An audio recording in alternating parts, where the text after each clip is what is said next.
Welcome to the Jboy Show, hosted by Jake Crain, the fastest growing sports show in the nation. I'm Coach Hugh Freeze. This is Super Bowl champion Brandon Graham. Hey, this is DJ Shockley, and you're watching. And thanks for watching the Jboy Show.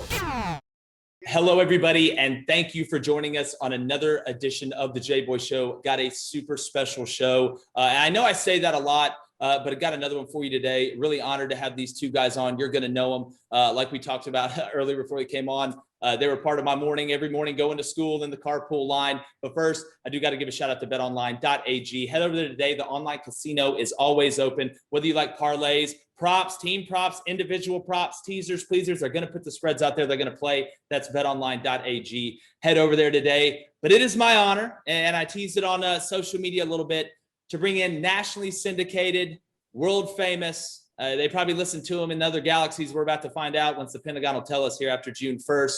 Host of the Rick and Bubba Show. You can find it at rickandbubba.com. They're all over the place, doing it the right way. Rick and Bubba, gentlemen, it is an honor. What's going on, Jboy? Glad to be here from the Rick and Bubba Broadcast Plaza and Teleport. Thank you so much for having us on. Yeah, we're excited about being on with you. Thank you for asking. Definitely. And guys, we're pumped. We've been pumped ever since we set this up. Just shows you the type guys you are. You responded really quick, and we're very excited. And I want to start off with something that, you know, is near and dear to our hearts. I think it's near and dear to your audience's heart. And that's getting back to kind of normal in college athletics from a capacity standpoint, from a tailgating standpoint. I just want you guys' thoughts before we kind of get into why on kind of what it means to you to be able to turn on a game and see a stadium full of people, or go and be able to interact with people, because I think it's a part of us, is it not?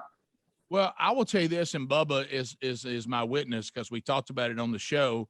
I've been involved with football to some level, my entire life, because my dad, a retired football coach. It was the way that our family made a living.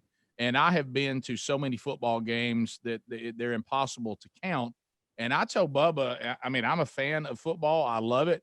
But I just couldn't. When these empty stadiums just took the life out of it for me. I found it to feel weird. It was like watching scrimmages. I couldn't feel the fake noise coming out of I'm glad that we got it in. I'm glad that we did it. The Alabama team is a team for the ages. But as far as your point, Jake, the atmosphere around football to me was dull, and I'm glad it's over. Yeah. Well, we didn't like it, but it was better than nothing. Okay. I mean, at one point we thought we were going to have nothing. And the only thing worse than a worldwide pandemic is to have nothing to watch on TV while you're at home. So I'm glad we had something, but it's just not American. It's just not the way we do things. Tailgating, making a day of a ball game. That's what we're all about. And I am glad that we're back to the point that it looks like that's the way it's going to be this fall, Lord willing. Yeah. And it was funny watching the PGA Championship, watching Phil and having those, reactions in the crowd, even though they got a little restless at a couple points, but it almost felt different. And you're right, Rick, it felt like a scrimmage. It almost felt like watching the spring game, literally watching the spring games. Thank goodness we had one. I know the coaches are really thankful as well. It was like watching the spring game, and Bubba, I do agree, because, it was touch and go there for a while. And I don't get political on here and don't want to dive in that waters, but I do got to give a shout out to Greg Sankey, the SEC commissioner, who I thought really showed leadership, was patient, because we remember, the Big Ten, they pulled the plug. We're trying to tell everybody how smart they were. Don't play. It's not going to work. But turns out Greg Sankey ended up at the end being right. And his leadership at the end of the day, I thought really showed why he's the best commissioner of the best conference. Yeah, I agree. And I think that Commissioner Sankey has, he had big shoes to fill. He did. Had some very good commissioners, but I'm telling you, he has taken the ball and run with it. I think we're very lucky to have him. He gets it. He understands it from a fan standpoint, and he is turning it into money for these schools. And he understands the business side of it. And I think we're very, very lucky to have it. Yeah, I agree. And it'll be interesting to see going forward now, because SEC always takes the lead in everything. But I'm sure as we move forward, hopefully through this pandemic into this NIL, which I want to ask you guys about as well, which is a really interesting topic. But back to my first point, I'm a firm believer in today's society, we know how divided and divisive everything is, but it's amazing how sports can bring everybody together. It doesn't matter, who you vote for, this or that and the other. we're all competitive. We're a competitive people. And I think sports may be the remedy for some of this of bringing us together because, if you're an Auburn fan and you're playing for that 2.5 and 3 hours, you're not worried about any of this stuff on these news channels or politicians or anything like that. You're worried about your team winning, and you don't know if the person you're high-fiving after a touchdown is on one side of the aisle or the other. Do you guys think this may be a recipe to kind of bring us back together a little bit? Well, it can be if we can keep all the sports networks for not letting that happen.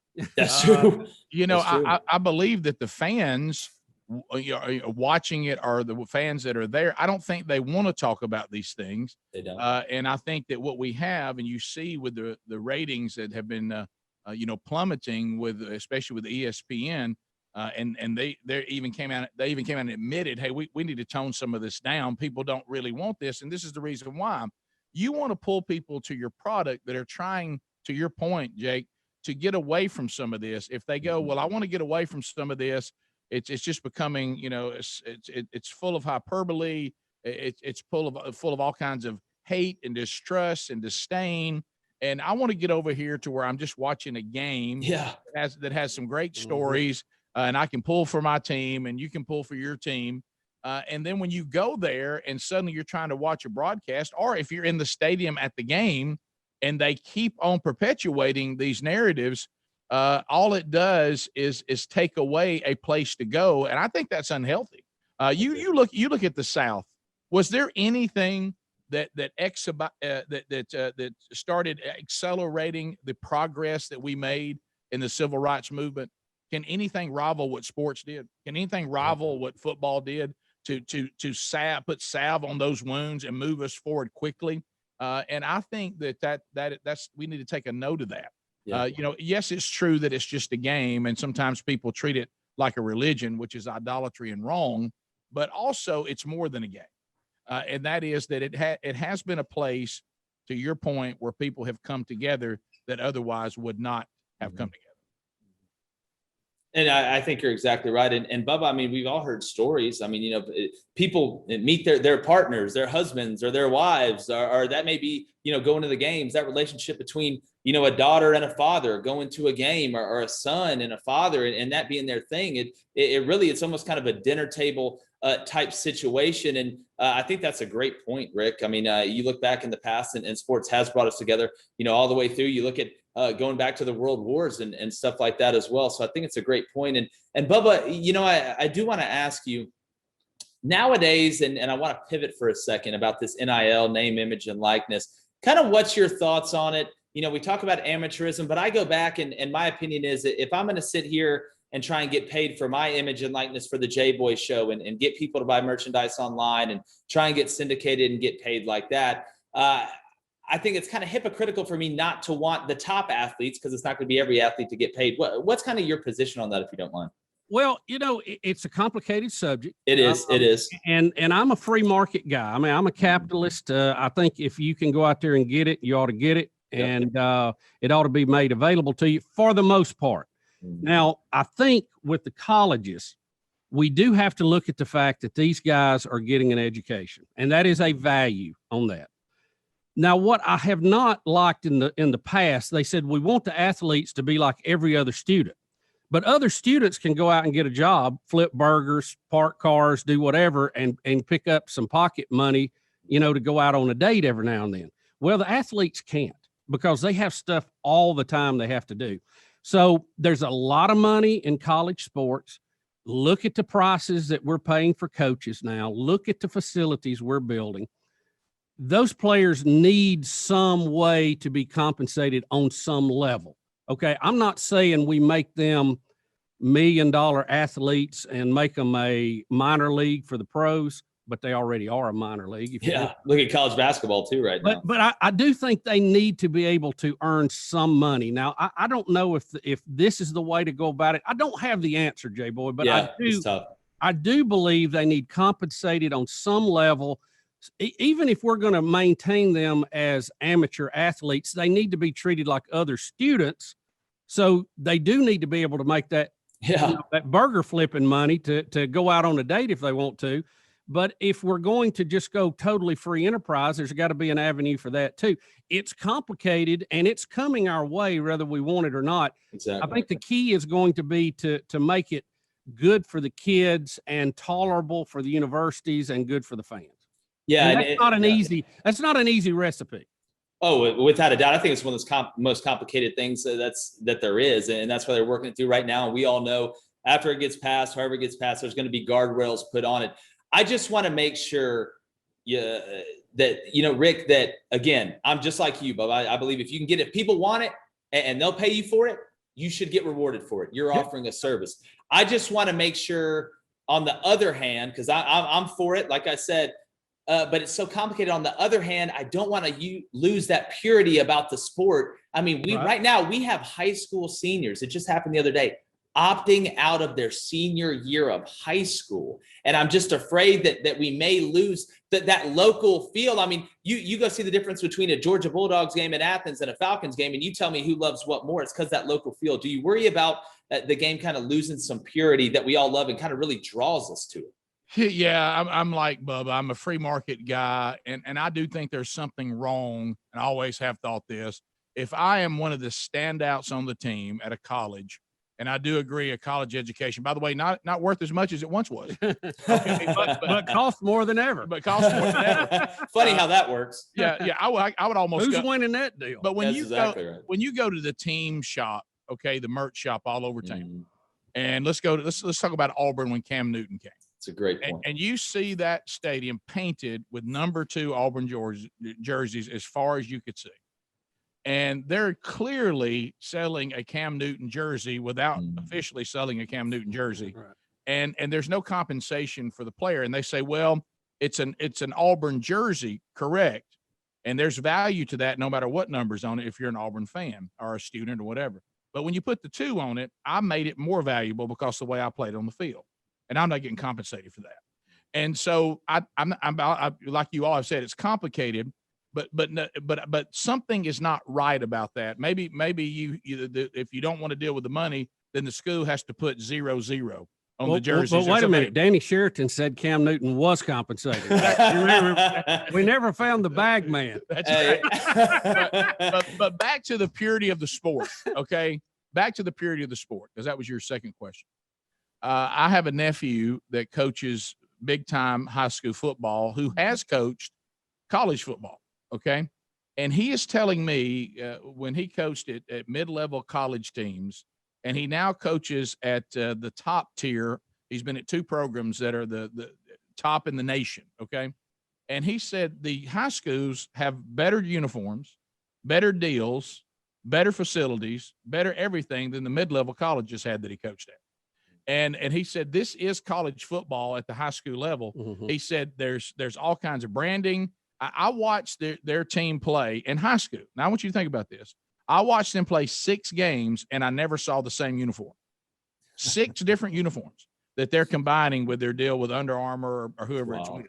Yeah. And then people are moving out of where, their community was at one time because they want to move. And they're not doing anything illegal. No, they're moving to get in the district to play for the school that keeps getting the best deals. So you're going to end up in the States where you have 4 teams and that have a shot. Nobody else does because it's become big business. And like you said, opting out for senior year in high school and treating these young men like they're celebrities before they've ever played a down of college. So if we can't have it both ways.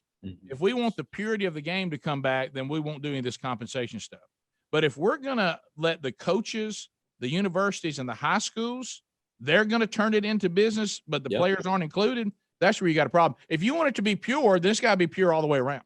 I agree, and that's the toughest point. I think that's the line that you're trying to balance, and nobody really has a great answer for that. And it's going to be fought on different sides. And hopefully, they say you don't want to see the law being made or sausage being made. You just want to see the end product. But it's going to be pretty interesting to see how the end product is. Speaking about an end product, if you are tired of having to scan every social media place, hit Google to try and find where a player from your favorite college team that got drafted in the NFL, where's he going to get drafted, breaking news on him. We all know how we try and keep up with players from our favorite team that go to the next level. You need to download the Pro U app. It's on the iOS store, Android, everywhere that you can download an app. It's fantastic. It's all in one place. It's easy to navigate. They give you live alerts. They give you breaking news about players that played at your favorite college. For example, if you're trying to keep up with Mac Jones for the Patriots, when you're sick of having to scan through everywhere, all you got to do is download this app. It's totally free. It is 100% free. You download it. You can keep up with them. You get alerts on your phone. It makes it so much easier. So it saves time. And we all know nowadays we want things fast. So go download the Pro U Sports app. Trust me, I downloaded it. It's fantastic. For example, if you want to keep up with Jamel Dean and Carlton Davis with Tom Brady at the Buccaneers, it's right there. You type in your favorite team and it's right at your fingertips. That is the Pro U app. It's in the iOS and Android store. I'm telling you, I promise you, get it. Get it while it's free. You better get it while it's free, because it's not. They keep growing like this. It's taking over. You're going to see it everywhere on social media. That's the Pro U app. But we're here with Rick and Bubba, nationally syndicated. Some of the best in the business, doing it the right way. You can find them at the rickandbubbashow.com or rickandbubba.com. Excuse me. Excited to have them here, guys. And I do want to pivot because we have some news in the state. Auburn hiring a new coach in Brian Harsin.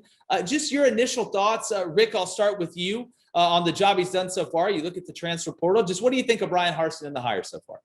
Well, we had the pleasure, because if we had done this podcast maybe a month ago, I don't know. I've never, but we had the opportunity to spend some time with him at a pro-am that Bubba was playing in, and we did the show live from that. And we had he and Saban on the program different times. But I was impressed with him because I like the fact that he seems very serious. Mm-hmm. He reminded me. Now, look, I'm not saying he's going to be the type of coach that Nick Saban is. I don't mean that. What I mean is the personality was a little less, I'm here to goof off. Hey, look at the fun zone. Like when I asked him, I said, well, I know you haven't been able to tell much about the team yet. He looked at me real quick. He said, oh, yes, I do. He said, I know a lot about the team. I found out a lot in the spring. And he said, I tell you what I'm going to find out is who wants to play for Auburn and who doesn't. And nobody has a starting position. And you know what? I'm not very good at golf. And based on the team I saw in the spring, I'm not going to have much time to spend on it right now for a few years either. So I think that I liked his attitude. I know this Boise State thing, for those of us in the SEC, we're kind of like, who is this guy? Is the turf going to be blue? What are we doing? Yeah. But I found him to kind of be, and Bubba, you can echo the same because you got to play 18 holes with him. Bubba got to spend a tremendous amount of time, but my initial, encounter with him, I liked what I heard and what I saw. Yeah. We got to talk quite a bit on the course. I was impressed with him. I take it just, I guess I would size him up with saying he appears to be a little more maybe hard nosed than the former coach was, who I like too. So I don't know how that's going to translate. I did ask him, I said, Coach, I'm sure there's some things you were surprised at when you got here. Were there some things that you were surprised in a positive way? Like, wow, that's better. He said there were several things that I was very impressed with. It was much better than I expected when I got here. So I do take it, like Rick said, that he may be a little more Sabanistic than Gus was, that he may be a little more hard line on some things. I think it's a very exciting time for Auburn football. Yeah, I'm very interested to see it. I think there's some more accountability really to kind of back up what you guys were saying in the locker room and throughout the program. And I keep saying it, Nick Saban's built a Death Star in Tuscaloosa. Kirby Smart's built a Death Star in Georgia. Jimbo is currently finishing up the last solar panels on the Death Star in Texas A&M with the way they're recruiting. And the only way you can beat these guys, this isn't Star Wars. The rebellion doesn't win. You got to build your own Death Star. And I think Brian Harsin sees that, roster structure development and stuff like that. And then on the flip side, guys, right now, growing up, all I heard is about Bear Bryant. Has Nick Saban, in your mind, overtaken Bear Bryant? And people can compare the numbers as the greatest coach of all time in at Alabama. Yes, absolutely. And I know that I felt the shockwave saying that. I know. It's almost like never thought you'd say that, did you? No, and here's why. I love. Hey, Bear Bryant is one of the greatest coaches of all time. Period. But when you compare the era, the SEC was basically weak except for Alabama. Okay. I went to all those Iron Bowls. I saw all those teams growing up in Birmingham and Oxford, Alabama, and also unlimited scholarships. If Bear Bryant could go out and recruit some kid to sit on the sideline at Alabama because he wanted to say he played for Bear Bryant so he wouldn't play against him. Limited scholarships. All teams have players now. Just some teams have more players, but every team's got players now because of scholarship limitations. That's why you see these upsets. The SEC is, I know it's been a little weaker the last 2 years, but overall during Saban's time there, I mean, playing SEC teams of today, like you mentioned, like the Georgias and the Floridas and Auburn has had some great teams, some not so good, but some good. And the SEC overall is much more competitive today, even on a weak year, than it was when Bryant was coaching. And I believe that Saban has accomplished more and with a more difficult road. Yeah, I mean, we're old enough. We got to see Bear Bryant coach, so we were there. We're firsthand account of watching that, and it was amazing what he did. But like Rick said, the conditions that Nick Saban has done this with, scholarship limitations, the rule limitations, and the parity of the league, it's just phenomenal what he's done. I just can't imagine anybody else doing that. Just look at the SEC West. Other teams that Alabama has played against who've won national championships in the recent history. You had Auburn, you had LSU. Georgia's been right there. Georgia's been up, but I mean, we're talking about people that carry the trophy off. Just in the West. Yeah. So is there any other division, any other conference that can say our team that dominates that?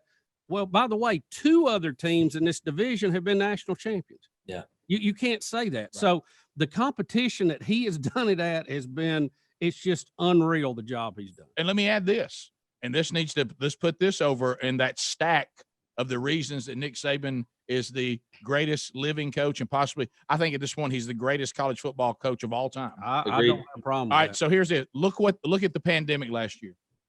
Just destroyed everybody. Except they seem to feed them. How about this? He found a way to get a team through a pandemic and go undefeated. Yeah. Come on. It's not even close. No, in the hardest year ever, to prepare. And again, and just like with this NIL stuff, I bet you Nick Saban's leading the way in this. I bet you he'll be on the cutting edge of everything because that's what he does. And as we're winding down here, guys, I do got to ask you, and Bubba, I'll start with you. Does Nick Saban retire in the next 3 years? Because it looks to me like he's almost Benjamin Button, like he's getting younger, as this thing goes. Do you see him retiring in the next 3 years, or is he going to ride this thing out? No way. He is too competitive. He loves it too much. Rick was interviewing him during our golf round when I was already out on the course. And when he was talking about his favorite teams, he mentioned the teams that went undefeated. Yep. Not just won a national championship, but did it perfect, undefeated. He loves to compete. I think he loves recruiting. And I don't think he's retiring anytime soon. So I don't think Dabo Swinney's going to be coming to Tuscaloosa anytime soon. Yeah, I think I agree with Bubba because of this too. Remember, coaches that usually retire have other things that interest them as much as football. When my dad retired, he loved to hunt and fish. So he had a life outside of football. I can't, I've asked Nick Saban, what do you do when, and he almost gets annoyed with even suggestion.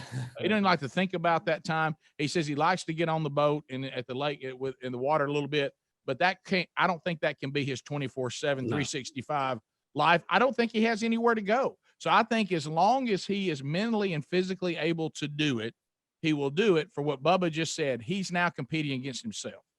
When I said, I know this team is special. I know you don't like to compare teams. And you know what he said? I'll compare teams. I'll tell you the 2 I think were the best were the 2 that went undefeated. Yeah. And so he loves that perfection. And every single season, see, it's not about championships. Every single season offers him an opportunity to try to go flawless. And if you think about this, J-Boy, J-Bob. That was a former intern. J-Boy. Hey, it's all good. Jimbo, J-Bob, I've been yeah. called everything. It's funny. Nobody ever called me that growing up, too. I just made that up off a whim. People think all the time. It's you know. stuck. He loves that detail and the process. Think about the process. Yep. Well, a lot is said about the process. I don't know if everybody understands the process, but if you've been in coaching, you do. He wants you to get better every play, every game. It's never about winning. It's about the process of getting better. If you get better, winning takes care of itself. Right. So if you work on perfection and you go undefeated, you're going to be the champion. So I think that's the thing he just likes to keep rolling. Yeah, it's almost the winning is a byproduct of the routine, the process, the structure around the guys. Because I mean, you're exactly right. Yeah, their timeline is he knows where they're at all times, and you know, some people can say it's overbearing, but it works. How many lives has he changed? I mean, you go look at the coaching tree; it's ridiculous. But my last question here, guys, is as we round third and head for home, and I'm hook sliding, you best believe that. Is I want to talk about authenticity because you know, in the profession that we're in, and again, you guys have done Mount Everest compared to what we've done so far, but we're working on it. The thing I remember about you, and I'm not just saying this because you're here, I think your audience and my audience, the people that follow you will agree, is the authenticity that you bring and that you guys are truly yourselves. And Rick, I want to start with you. How important do you think it is, you know, to be authentic, to be yourself for your audience in a day and age where a lot of people put on a mask to try and get attention and clicks and likes? Well, I think it's super important, and I can speak to that. And Bubba was part of this journey. Is when I first started out in radio, I wasn't myself. I was trying to create some sort of character because I'd heard other people on the radio, and I kind of thought that you almost had to be some sort of actor. And what's the character that you'll play, that you'll come up with that'll be successful? And I remember the day vividly. I was sitting on the deck at my mom and dad's house. And I was looking around and everybody was bent over laughing on the deck and everybody was just so engrossed in each other's conversation.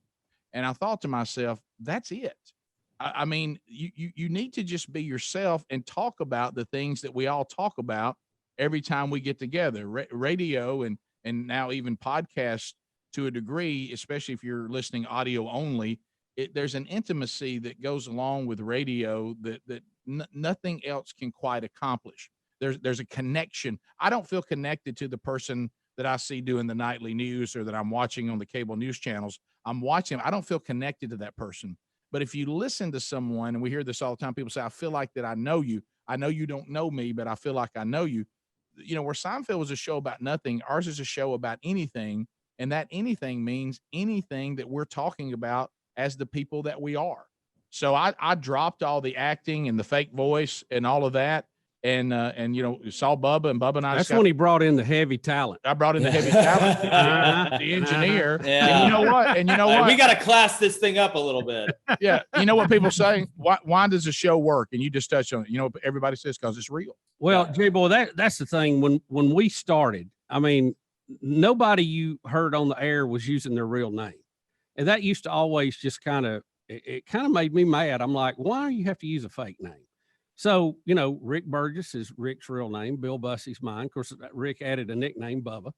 But, you know, it's who we are. We're not talented enough to fake it, but we have a good time. And when the show ends, we still have a good time. And we just air part of our day. And thank goodness people enjoy being a part of that. You know, the good, the bad, the ugly. We That's always right. say, hey, it's real, warts and all.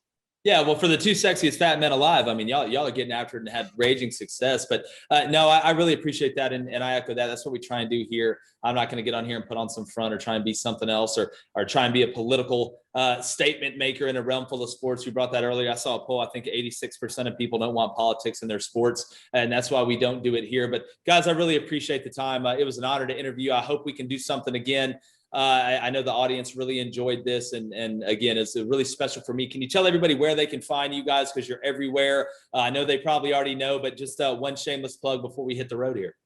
It's real simple. If you go to Rick and Bubba, spell out the word and.com, you can see a listen button. You can see a watch button because we are on syndicated radio stations, terrestrial around the country, but we're also available in podcast archives. We do a weekly podcast that is unique called Rick and Bubba University. You can watch us on YouTube. So all the different platforms and all the different ways, including the list of radio stations, can be found at Rick and Bubba, spell out the word and.com. Awesome. Well, guys, Bubba, I really appreciate y'all. Let's do this again. Y'all be safe out there. Jake, you're going to do great. We enjoyed it. Have us back again. Jake's going to do great. It doesn't exactly rhyme, but it's close. You know what? I'll take it. At this point, I'm going to take it. But guys. How about Jake? Don't put on the brake. There you go. Or Jake, how long do you have to wait? How about that one? That one too. But no, guys, I appreciate you in the audience as well. Make sure you go to the jboyshow.com, grab some of that merch, subscribe on YouTube, Apple Podcast, Spotify. Go find Rick and Bubba on YouTube as well. Subscribe. They put out great content. It's been another edition of the Jboy Show with the infamous Rick and Bubba, and I mean infamous in a fantastic way. And we are gone. The Jboy Show is produced by David Cohn, Technical Director Dave Hammock, Creative Director David Culbertson, Audio Engineer Feyzan Shareef, Production Assistants Blaine Crain and Kyle Orr, Executive Producers Jake Crain, Vince Thompson, Steve Chamberlain, and David Cohn. Please subscribe to our YouTube channel and visit our website, thejboyshow.com, for updates regarding our newest apparel and merch designs. Win the water cooler with the Jboy Show.